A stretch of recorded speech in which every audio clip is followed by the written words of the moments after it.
Hey there, Chief Meteorologist Matt Lawpon joining you once again here. We just got done talking to the folks over at the American Red Cross about some of their shelters and things going on here across North Mississippi, things they're doing to ensure that people stay warm, and of course, giving you that phone number, 1-800-RED-CROSS, among some local information there. We have a different live stream that you can go and find in our feed there about that. We want to talk with folks over at Mississippi Department of Transportation. There are a couple different layers with obviously getting needs where they need to go, and the folks at MDOT are working as hard as they can as well to try to, as they have before the event, make sure things are passable and everything is in good shape. Joining me from the Mississippi Department of Transportation is David Kinney. He is the Public Information Officer, basically the person that talks to people about sorts of things. And you guys have had a busy few days, surely, with this major event.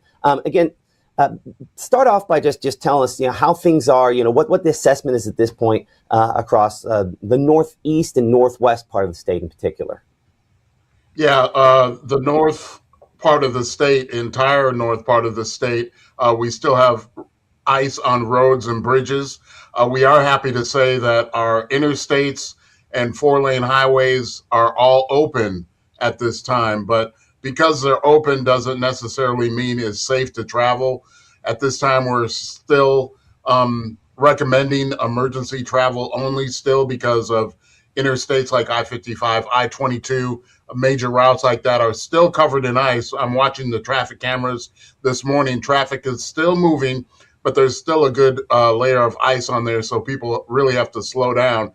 Now, what's continuing to happen, is our crews are going out today probably in the biggest force they've probably been able to do since this storm hit Friday, Saturday, is they're going to be out plowing as much as they can.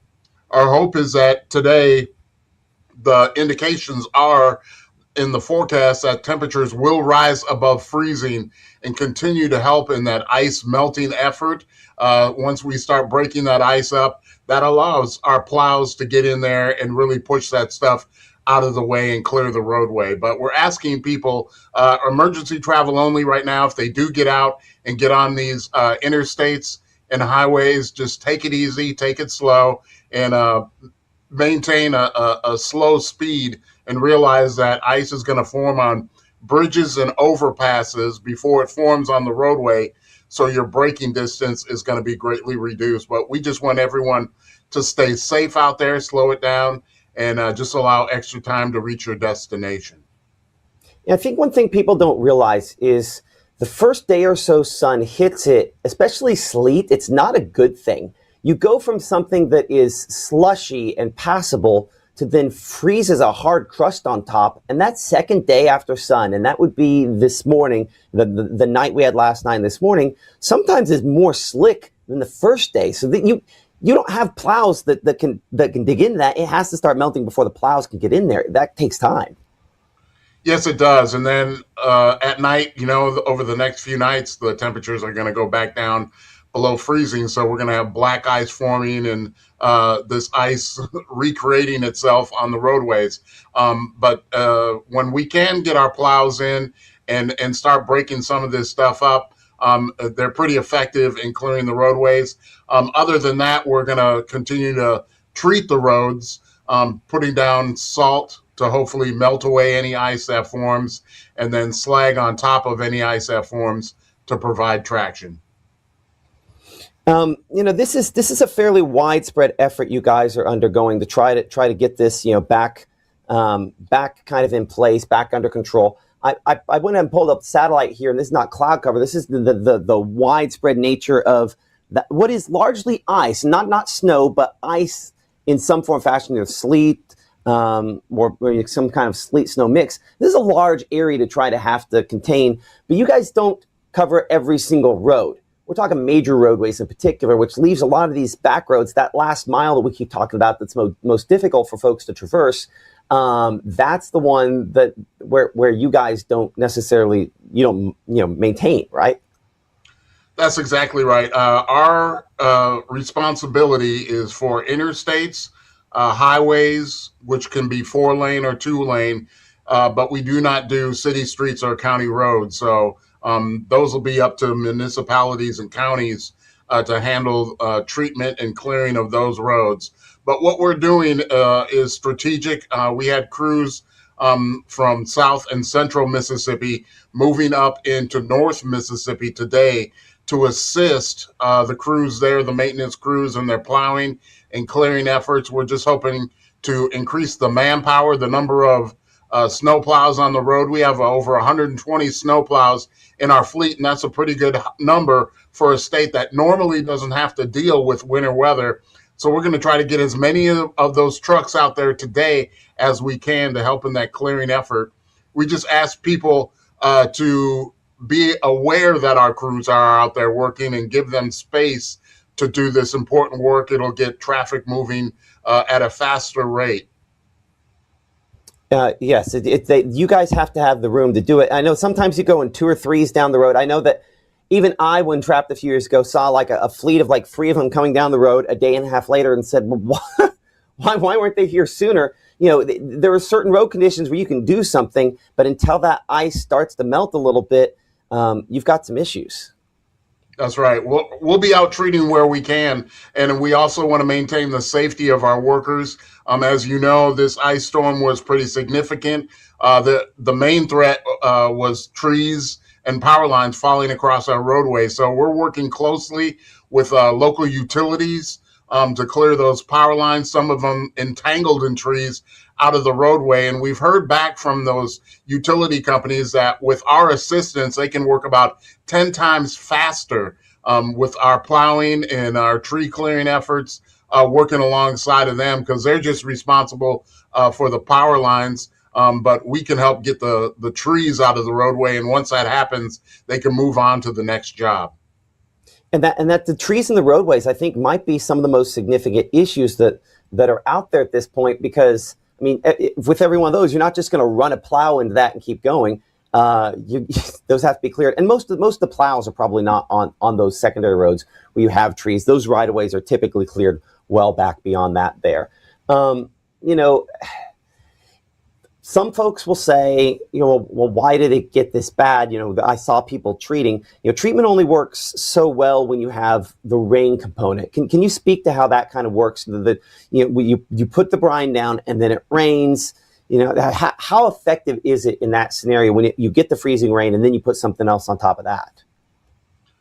Sure. We launched our largest salt brine pretreatment operation in the state of Mississippi ever, starting last Thursday. And so we covered all interstates and 2-lane highways and some, all of the 4-lane highways.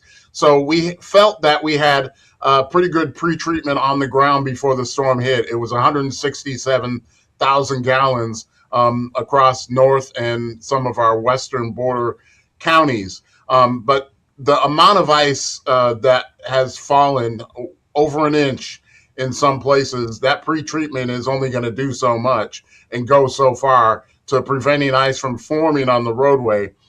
So the amount of ice that we got was significant. We did everything we could on the front end to prevent icing on roadways. Now we've moved into the recovery phase where we're out there plowing and treating the roadways and trying to get off what is still there. And it's a pretty good amount in many places. Yeah, I'm looking at a lot of these cameras up along I-22, primarily closer to DeSoto County, Marshall County. I mean, that's a different scenario than what some other folks had. You get far enough northwest there, and there was kind of a snow and sleet component. You don't have as many power outages, so folks maybe get a little more cabin fever because they are at home and they want to get out. But I mean, those trucks are moving very, very slowly and hopefully cautiously out there. Those roads aren't good still. Right, they're pretty rough, but the trucks are going slow. These are probably more experienced drivers in winter weather than many of the people in Mississippi are. So hopefully they know what they're doing, taking it slow. We did have a pretty bad backup on I-22 yesterday after trucks were involved or in a crash or couldn't make it through. We had some of our equipment go out there and tie up and remove them from the roadway to get traffic moving again. But once again, if people do go out, take it very slow. The interstates are open. It's going to be up to you, but we just recommended emergency travel at this time. Yeah, I think that's a fair statement, especially up here in the northwest part of the state. I'm pulling up your guys' traffic site, and basically it shows slowdowns everywhere from New Albany northwest in the part of the state. And then I-22, I mean, not I-22, I-55 with issues all the way down through Yalobusha County at least. That's still a large portion of the area that's going to have some issues for the next couple of days. When do you think, and again, maybe this is more a meteorology question anyway, but when do you hope to have roads where they are clear enough for reasonable travel based on just experience and kind of the situation you're hearing from folks in the field? We're hoping that Mother Nature can help us out in that effort, but I would think it's going to be a couple days with the amount of work that still needs to be done, and the amount of lane miles that need to be cleared. It looks like our pre-treatment in many places has kept the travel lane on the right-hand side open in many places. In extreme North Mississippi, you can still see that both lanes are covered with snow, but it all depends on how warm we get and how much that pavement really warms up over the next couple days to assist our efforts in plowing and clearing the roadways. Okay, so here's a question that came to mind here a second ago, and I don't know the answer to this. If you get to the point that we get these main thoroughfares and all the main MDOT areas, cleared up, is it something that counties that need assistance can call on MDOT at that point for assistance once you've got your right of ways and everything back in check? If there are still significant issues, Benton, Tippah, Yalobusha, Lafayette County, Alcorn County, that they can call on folks in MDOT to help out in that situation. Is that a collaboration that happens, or is there a different channel in which that usually works? I don't believe we will be doing any work on county or city streets, but yesterday the governor said that he was going to activate the National Guard.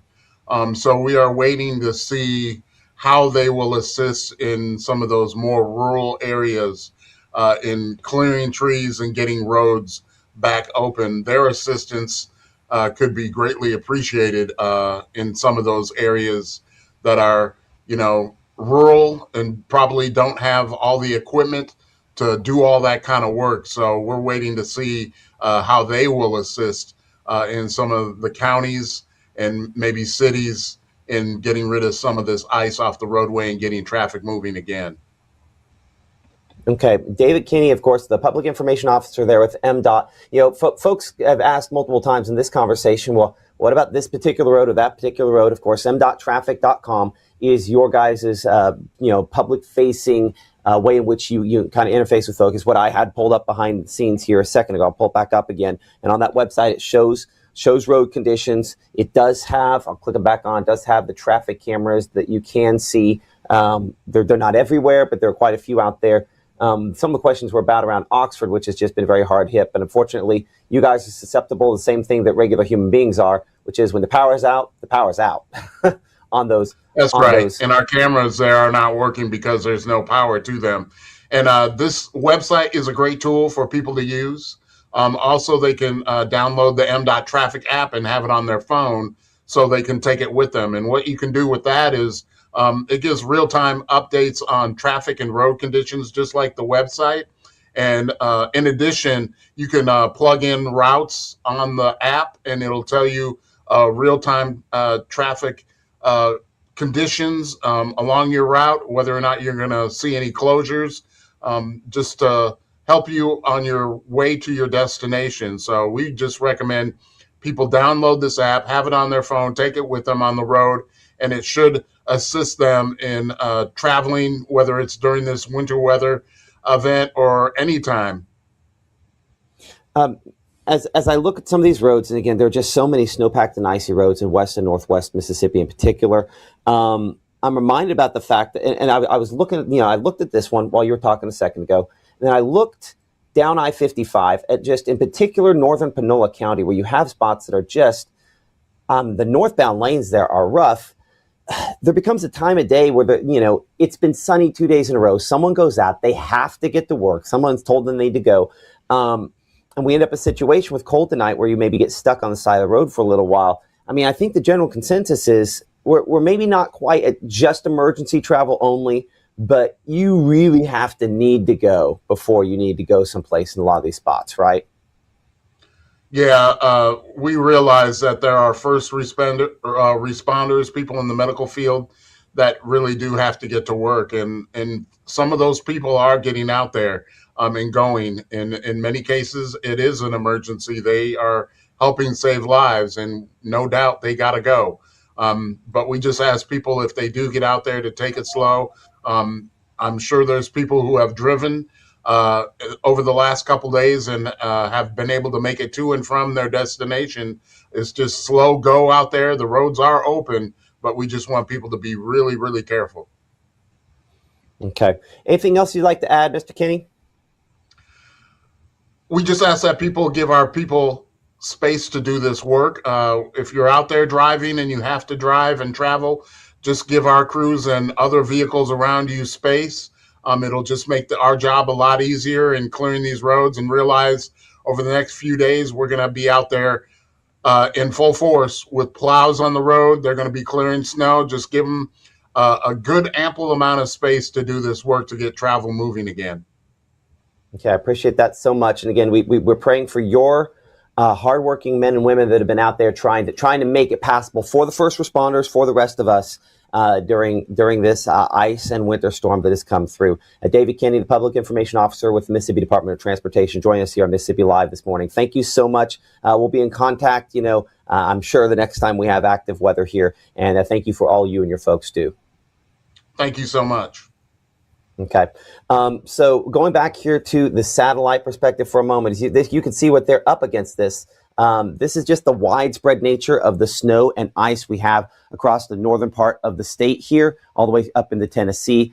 So you can pretty clearly see this. None of this is cloud cover. This is all still what is reflecting back the sunlight there, and obviously places where roads are rough. And so you can almost just directly on this, even without looking at the MDOT map, tell that, okay, well, 55 is going to be rough up there in Panola County, Tate County, up around the Memphis area towards South Haven, Hernando, DeSoto County there, Marshall County. And then things get a little more passable up here for maybe northern Prentiss County. But then, of course, we have way more ice causing tree issues in this zone from New Albany back to Ripley, back to, of course, Oxford, Water Valley, Charleston, Grenada. And then, of course, some of the icing that we did have that was down here and fairly significant. I need to put this on a loop to make sure that's not a little bit of cloud cover there. That might actually be a little bit of cloud cover. Yeah, it is. So the ripples there tell us that that's a little cloud cover. But that cloud cover is there because there is still some ice on some of those spots there. One thing that also catches my eye is looking up here toward Sardis Lake. The fact that there is something right on top of that tells me that there are probably some frozen lakes out there, at least partially frozen lakes. That's probably what I'm looking at there. It's probably ice on the lake. Do not walk on ice on lakes in Mississippi. It is almost never cold enough. My wife and I love a show called Alone, and they almost always send them out to some place to basically freeze to death. They try to survive. It's great to watch that show, when you're not living the coldness of going outside. But I bring that up to these people that will be way up north, deep into Canada. The ice starts forming. They're dealing with the kind of temperatures we're having now for weeks and weeks and weeks before they feel confident on walking on that ice. So we might be talking about 4, 5, 6 days of really cold temperatures, but we're also warming up to around freezing, if not a little warmer than that in the afternoon. So it is never safe to walk on ice here in North Mississippi. That doesn't mean you can't do it for a step or two, but it's that one step you weren't prepared for that's the one where you fall in, and it's very easy to die in that scenario. So let's have that conversation with our kids. Let's have that conversation with our husbands, because husbands are dumb from time to time. And let's just not do it and not risk it. It could be fun, but it could be life-altering as well.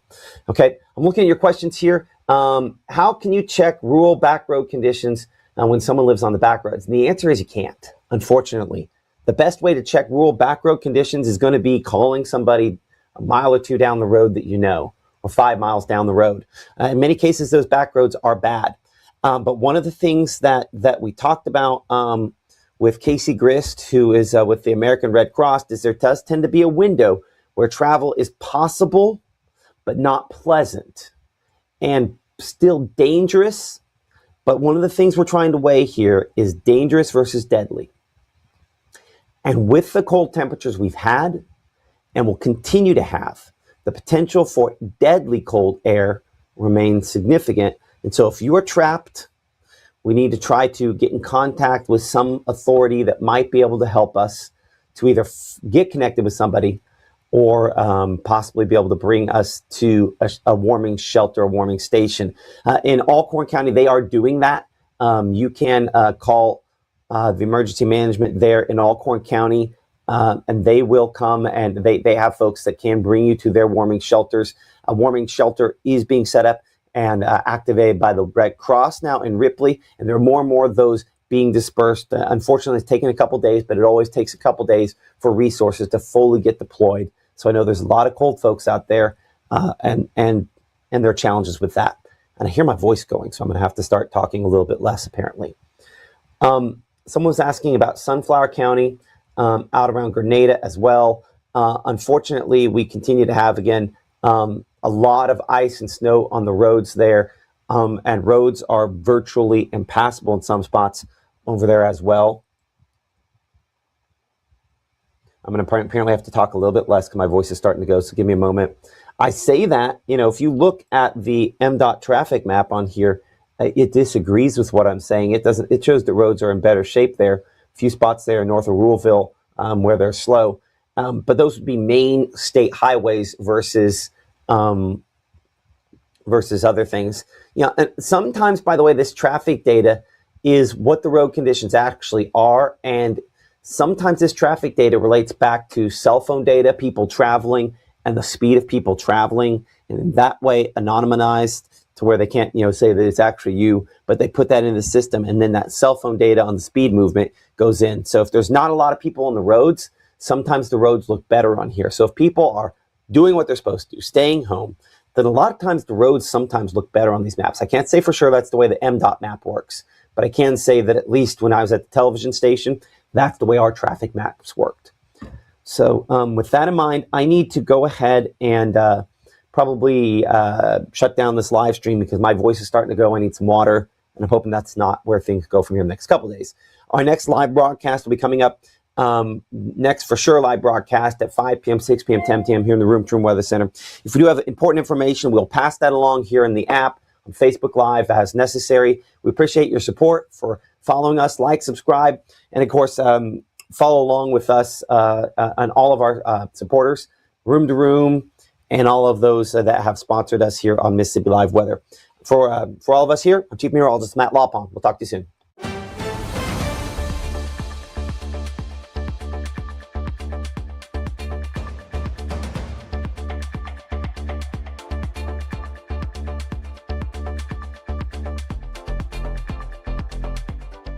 Game day brings its ups and downs, celebration and disappointment, anxiety and relief, friends and enemies. You can always argue over who should have won, but everyone can agree on great food. Appetizers, entrees, drinks, party platters, or even the taste of sweet victory.